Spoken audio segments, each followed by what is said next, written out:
The Honorable Sitiveni Rabuka, the Prime Minister of the Republic of Fiji, the Honorable Anthony Albanese, Prime Minister of the Commonwealth of Australia, the Minister for Foreign Affairs and External Trade of Fiji, the Honorable Sakia Sinditoka, the Minister for Foreign Affairs of Australia, Senator the Honorable Penny Wong, the Minister for Defence and Veteran Affairs, Honorable Pio Tikondondua, Your Excellencies, members of the Press Corps, ladies and gentlemen, Bulavinaka and G'day. Welcome to today's joint press conference. Before we proceed to questions, the Excellencies will deliver short remarks. I will now invite the Honorable Prime Minister of Fiji to deliver his remarks, please. Members of the media, well, we've had a great morning, Prime Minister Albanese and I, and it has been my honor to warmly welcome again to Fiji my colleague and friend, Prime Minister Anthony Albanese, Prime Minister of Australia. Welcome back to the Pacific. I believe you are now beginning to feel that it is really your Pacific home. Today represents a very defining moment in our relationship, Fiji-Australia relationship. Together, as some of you witnessed, Prime Minister Albanese and I have just signed with His Excellency the President of Fiji as witnessing dignitary.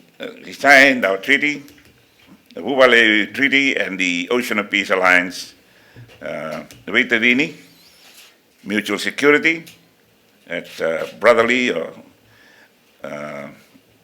sisterly or mutual security framework. These landmark agreements mark a very significant elevation of our bilateral relationship into a new era of strategic partnership. These instruments formalize a comprehensive and enduring framework anchored on three central pillars: deeper security cooperation, enhanced economic integration and resilience, and strengthened people-to-people connection. In advancing this particular partnership, we acknowledge with very deep appreciation, Australia's commitment of over Fiji dollars 280 million in new investments since the renewal of the Huvale Partnership in October of 2023. This reflects the tangible depth of our cooperation and its expanding footprint across key sectors of national development. We also recognize Australia's expanded development assistance to the Pacific, now totaling Australian dollars 2.2 billion, including a further increase of Australian dollars 63 million.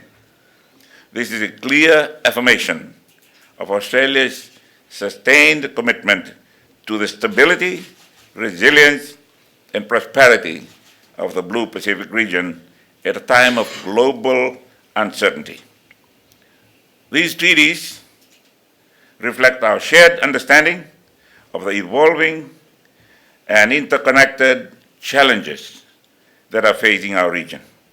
These include the increasing sophistication of transnational organized crime networks, illegal drug trafficking, cyber-enabled threats, and emerging public health challenges, including the rise of non-communicable disease and HIV in parts of our region. Importantly, they establish practical and forward-looking mechanisms for cooperation to strengthen prevention, enforcement, intelligence sharing, and regional resilience. Equally, this new framework recognizes the inextricable, that's an English word, link between economic security, Australian word, okay, and national security.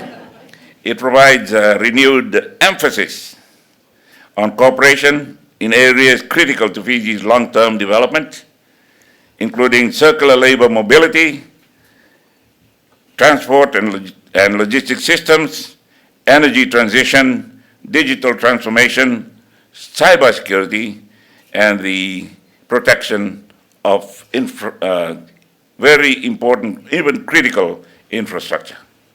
These are not only development priorities, they are foundational in the resilience and sovereignty of our economies in an increasingly competitive global environment. These agreements, ladies and gentlemen of the media, are firmly grounded in the principles of mutual respect, sovereignty, and equality of partnership.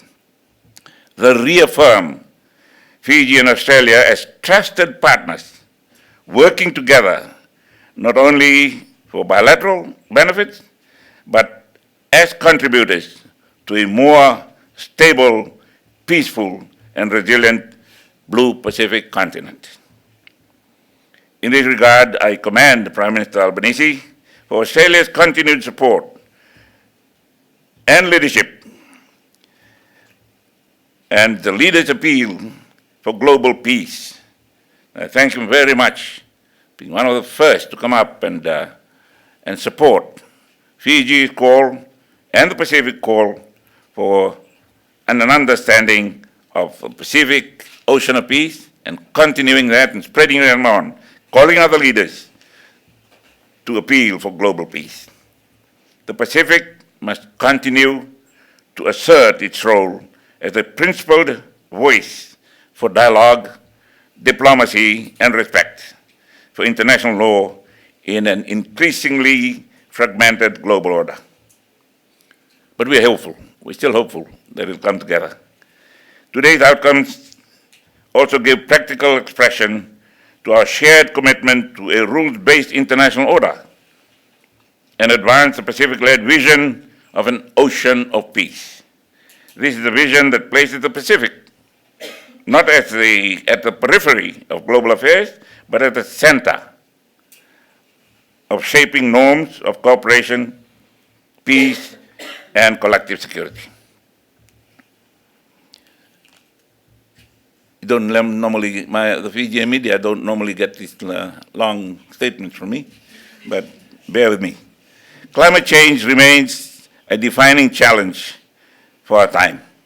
For Fiji and the wider Pacific, it's not a future risk, but a lived and daily reality. I therefore express sincere appreciation to Prime Minister Albanese and the people of Australia and the government of Australia for your leadership, particularly as Prime Minister, in ensuring strong Pacific participation in the COP31 process, and for your support in the joint hosting of the pre-COP meeting in Nadi and Tuvalu in October of this year. These are very important steps towards strengthening global ambition and ensuring climate justice for vulnerable states, particularly those island states of the Pacific. Prime Minister Albanese, I thank you for your leadership, your partnership, and your commitment to advancing these historic agreements. Fiji remains fully committed to working with Australia to implement the Vuvala Union Treaty and the Ocean of Peace Alliance in a manner that delivers real, measurable outcomes for all our peoples. Together, we are not only strengthening bilateral ties, strengthening bilateral ties, we are helping to shape a more peaceful, resilient, and cooperative future for our region and beyond. Vinawalevu, ladies and gentlemen of the press corps, of the media, I'm pleased to invite Prime Minister Albanese to address you. And don't ask me any questions after. Well, Nisa Bula Banaka. Bula Banaka, good day. And thank you, Prime Minister Rabuka, for your friendship, for the warmth of your hospitality and welcome here in Fiji, and the significance of the ceremony this morning was indeed an extraordinary honour for myself and for the Australian delegation on what was the beginning of a very significant day in our relationship Naka. and a significant day for relations in the Pacific. Today, Australia and Fiji have come together as two proud sovereign nations to conclude not one but two treaties, the Vuvali Union and the Ocean of Peace Alliance. Combined, these treaties represent one of the most significant endeavours Australia has ever undertaken in our history with any country. Naka. They reflect our proud history of standing shoulder to shoulder to support each other and our region. We can achieve this level of ambition because we are Vuvali, family, with a relationship grounded in loyalty, in understanding and mutual respect. And in a more uncertain world, we know that we're stronger when we stand together. Naka.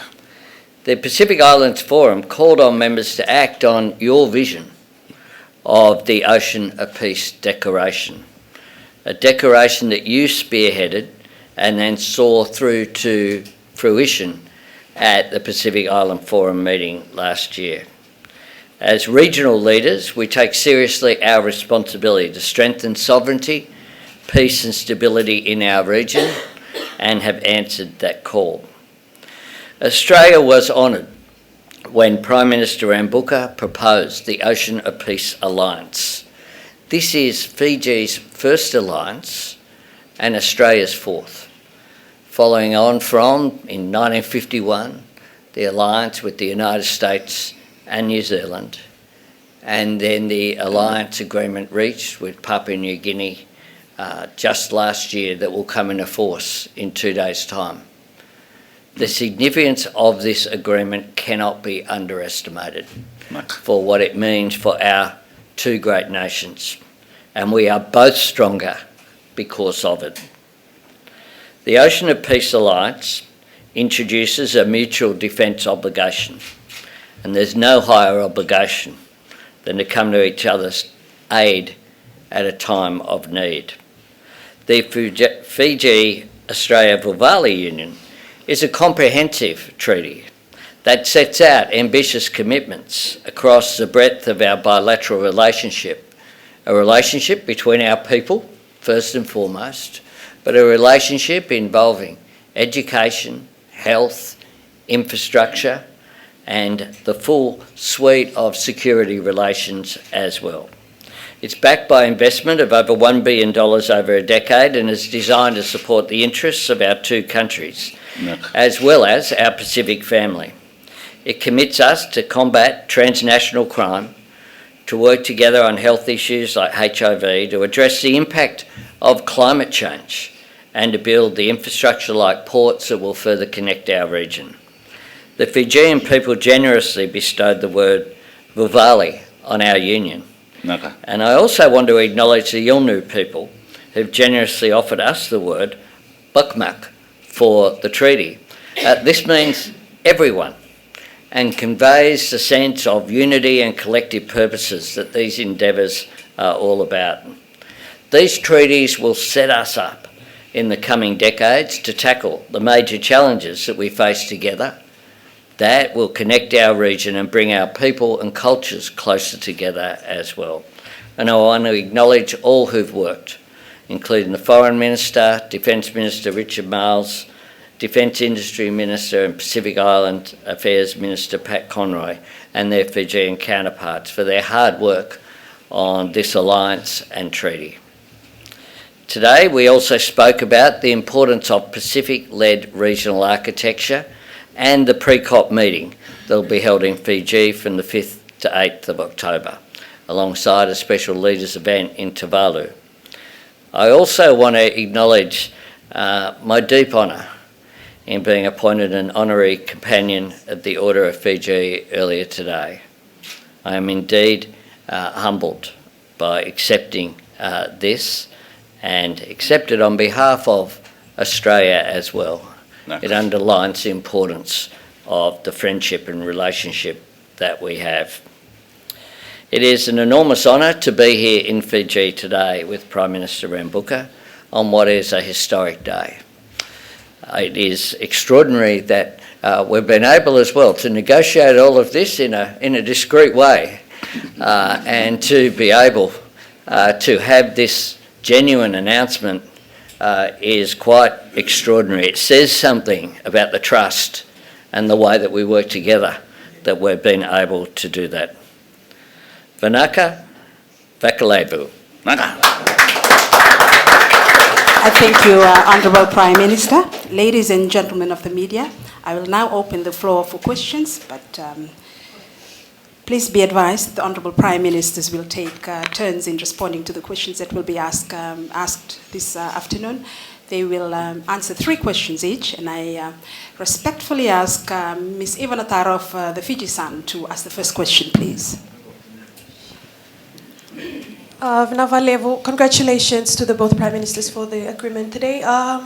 You. Yes. My question is to Prime Minister Rabuka. How will you ensure the long-term protection of Fiji's sovereignty under this alliance? And Prime Minister Albanese, comments have been made that Australia is only pushing for its agenda given China's rising influence in the region. What is your comment on that? Vinak. The first one was to me? Yes, how will you ensure the long-term protection of Fiji's sovereignty under this alliance? Well. We are protected by the Articles of the United Nations. We are a member of the United Nations. If anything threatens that sovereignty, we have the Bubale Partnership. We have our own regional solidarity to rely on, as well as the world's understanding of the word sovereignty. I believe our sovereignty is secure. Our relationship is based on understanding, on dialogue rather than disputes. We will not take our differences to weapons. We will come to the conference table and work through that way to ensure that our sovereignty is respected. This alliance is about elevating what is a long history of defence cooperation. And indeed, when we sat in our bilateral meeting, not just the Prime Minister, but 3 of his colleagues as well, had all undertaken experience in Victoria or indeed at Duntroon. And so this is, as well, builds on the work that we've done over a long period of time, standing side by side in peacekeeping missions. So this is about our relationship, but elevating it to the highest possible level of an alliance. Leader Mavono of the ABC. Prime Minister Albanese, this question is specifically for you, sir. On the substance for Fiji, what new defense and security capabilities does this actually deliver on the ground for Fijian security and defense agencies in terms of patrol boats, maritime surveillance, cyber protection? Can you tell Fijians what's genuinely new here versus what already exists? And on the central commitment of Article 6, which each party is meant to act together in a common danger, so what does that mean in plain terms, in terms of what obligates Australia to defend Fiji if it's attacked? And I'm specifically interested in your answers against the backdrop of the drugs crisis. Well, specifically on the latter part of the question, firstly, the alliance provisions are very clear, which is that an attack on Fiji from an outside force would trigger Australia's full support for Fiji and for its sovereignty. When it comes to defence cooperation, what this will do is to further allow for discussions about specifics. We have provided some infrastructure in the past. It's not about troops in each other's nations or that at all, but it will allow for a clearer area of cooperation and requests to be made over the full suite of challenges that confront national security in 2026. That comes not just from traditional ways that it's seen, but areas like cybersecurity and other areas as well. And it will mean an upgrade in areas including increased cooperation in training and exercises as well. Just to both leaders, this alliance sort of leaves the door open to other Pacific nations potentially joining in the future. Obviously, Matthew Wale from the Solomon Islands has talked a few times about the potential for a Pacific-wide regional security pact. Are there any nations that you might like to see join this alliance in the future? And if a country like the Solomons did want to join, is there anything that's stopping them from doing so? It's not a matter of wanting. We have just signed the treaty as an example of what Pacific neighbors can do for each other and together as we move forward to ensure that the Pacific remains an ocean of peace. That we are prepared to come to everybody else's, anybody else's in the Pacific region, assistance when they are threatened. And that is the real nature of this. We can specifically ask for one, as I had tried to develop, and Australia said, yes, we'll go with you. And I'm sure right now there are other Pacific leaders who are waiting to come in. The more, the stronger, the better. Yeah.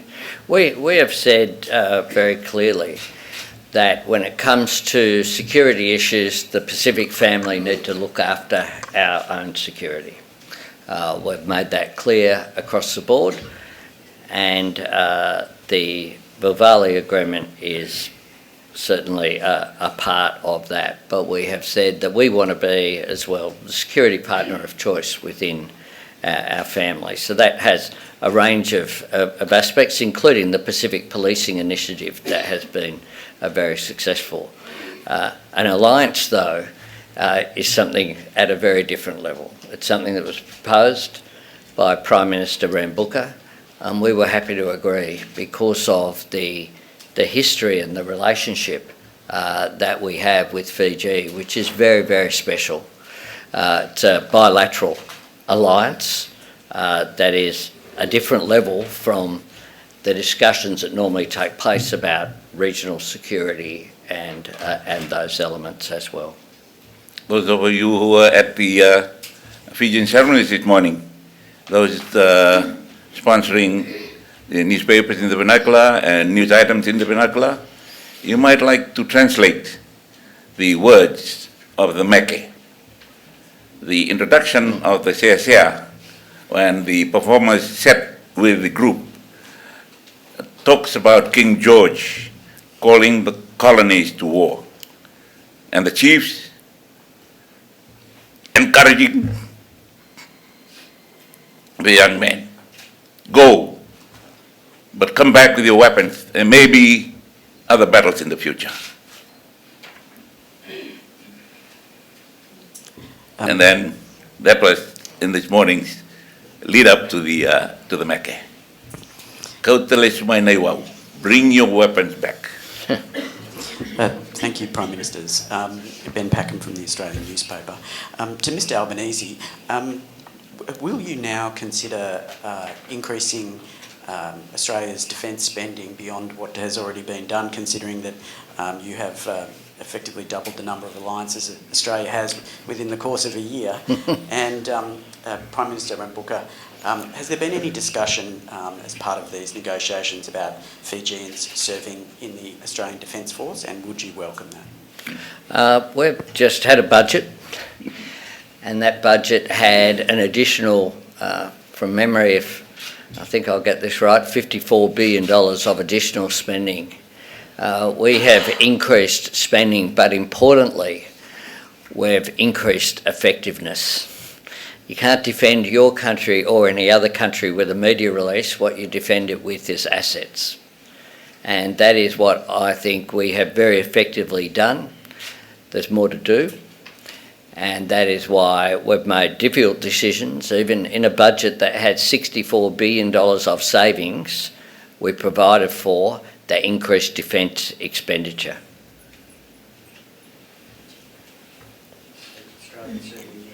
Oh, Australian serving here? Oh, Fijian serving in Australia?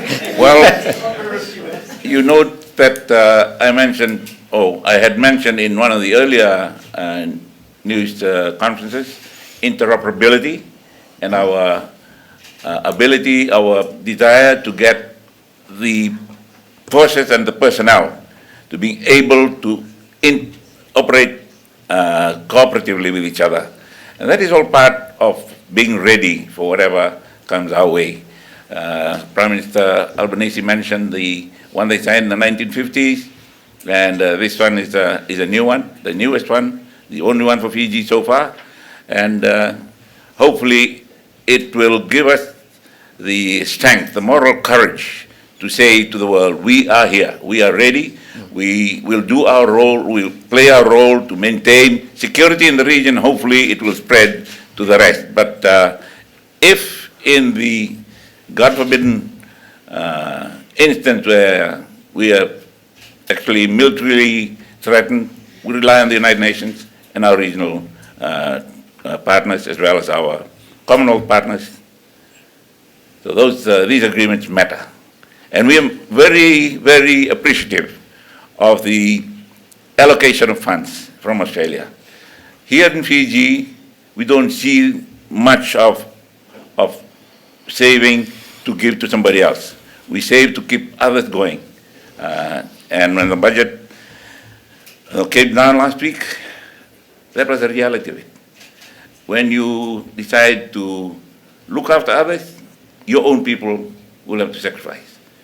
Government civil servants have to sacrifice pay rises, leaving vacant some of the vacancies that are in the civil service, so that we can have more for the social expenditure for those less fortunate. So we thank Australian people. Sorry, may I clarify? I wasn't clear. Would you welcome Fijians serving in the Australian Defence Force, and is that part of the discussion? Of course. We have been training together, and you will probably recall that we have a unit training with your military establishments in Australia, and if they are to be deployed to other parts of Australia, we'll welcome that depending on government-to-government agreements. Please bear with us. We have two more questions from the floor. May I ask Jake Weiss of the Fiji Times to ask his question, please? Bulvanaka Prime Ministers, given the timing, of this agreement, many would argue that the Beiwatini agreement, my bad, is a more stronger agreement compared to the Vuvale agreement. And Prime Minister Rabuka, as you rightfully said, this is a reflection of what two Pacific nations can do for each other. My question is around visa here, between Fiji and Australia. Mr. Prime Minister, members of your government have constantly advocated, for easier movement across the Pacific. So I'm curious to know whether or not you would seek any commitment from Australia in this regard. And Mr. Albanese, would Australia ever consider a visa-free short-stay travel for Fijians? Well, what the Vuvale Agreement provides for is for an increase in the period of stay for Fijians coming to Australia, so that it is equal with the treatment of Australians coming to Fiji. That's part of the agreement. We have the final question, please. Thanks, Prime Minister. Stephen Jedgetts here from the ABC. You've said that this is not about any third country, but China has made it clear previously it is uneasy about the agreements that Australia has signed recently, including the Nakamal agreement. Mr. Rabuka, can I ask, do you anticipate any pushback from China on this? And what would your message be to Chinese officials if they raised concerns that this was an instrument largely designed to exclude them as a security partner? And Mr. Albanese, just a clarifying question. You said earlier, I believe, $1 billion over a decade. Can I ask, is there any further detail you can provide on where that investment is going, whether that is front-loaded at the beginning or towards the end? Any further information on where that is provided would be helpful. Thank you. It's provided for in our budget. So we made provision for that in the budget handed down in May 12. This isn't additional. This is the full suite of measures, including measures to fight transnational crime, measures and support in education, in health, in infrastructure. So it's a full suite of measures. That's 1 billion Australian dollars, which is about 1.5 Fijian dollars. Mr. Rabuka, sorry, just if you have any reflections. China has previously raised concerns about agreements like this that it believes are designed to block it out as a security player in the Pacific. Do you anticipate any pushback from China on this? And if you do get pushback on it, what's your response? I do not expect China to have any severe pushback on either governments. But I believe that they will welcome the understanding that it is between Australia and Fiji. It is not. It does not threaten Fiji's relationship with China, nor Australia's relationship with China. And as we have made it very clearly in the past, your enemies are not necessarily my enemies. Honourable Prime Ministers, Your Excellencies, ladies and gentlemen of the media, that concludes our joint press conference for this afternoon. I thank you all for your time and your attendance. Nakbalebo. Thank you.